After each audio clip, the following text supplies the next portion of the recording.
স্বাগতম তথ্যকথা নিউজে। আজকে গুরুত্বপূর্ণ সংবাদ। ঢাকা মাওয়া এক্সপ্রেসওয়েতে ভয়াবহ দুর্ঘটনায় প্রাণ হারিয়েছে 4 জন। এই দুর্ঘটনা ঘিরে চরম আতঙ্কে এলাকাবাসী। চলুন জেনে নেই ঘটনার পুরো বিবরণ।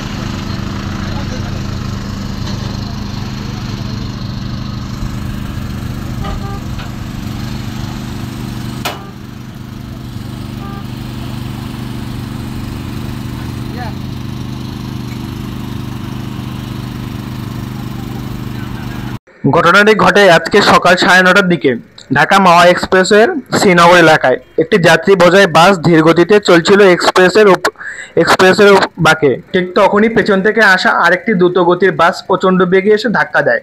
ধাক্কাটি এতটাই শক্তিশালী ছিল যে সামনে বাসটির পেছনের অংশ দুমড়ে মুচড়ে যায়। এতে ঘটনাস্থলে 4 জন যাত্রীর মৃত্যু হয় এবং অন্তত 10 জন আহত হন।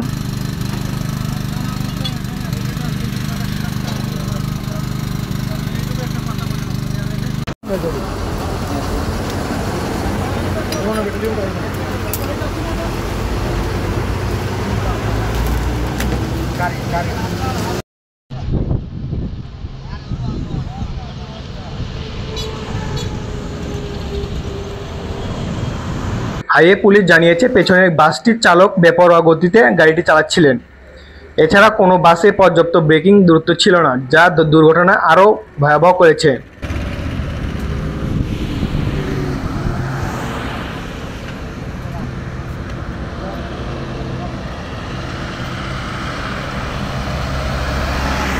এই দুর্ঘটনা ঘিরে নেট দুনিয়ায় প্রতিবাদ শুরু হয়েছে।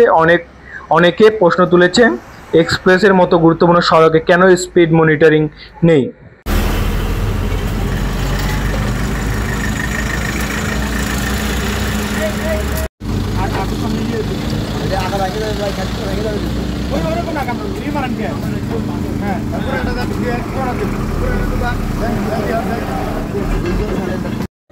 দুর্ঘটনার খবর পেয়ে দ্রুত ঘটনাস্থলে পৌঁছে যায় হাইওয়ে পুলিশ ও ফায়ার সার্ভিস কর্মীরা। তারা আহতদের উদ্ধার করে দ্রুত শ্রীনগর উপজেলা স্বাস্থ্য কমপ্লেক্সে পাঠায়।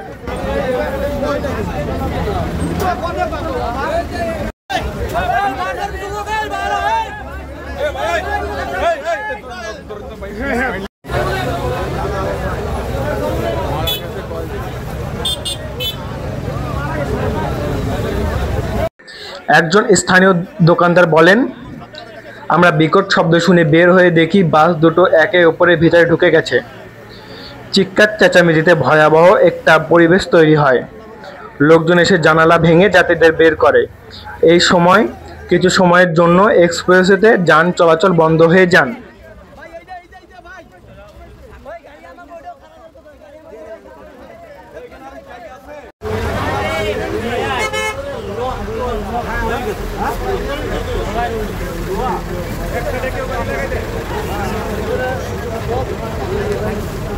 বাস চালকদের প্রশিক্ষণ ও নিয়ন্ত্রণ কতটা কার্যকর, বিশেষজ্ঞরা বলেছেন, নিরাপদ সড়কের জন্য প্রয়োজন কঠোর নিয়মকানুন, প্রযুক্তি নির্ভর নজরদারি এবং চালকদের নিয়মিত প্রশিক্ষণ।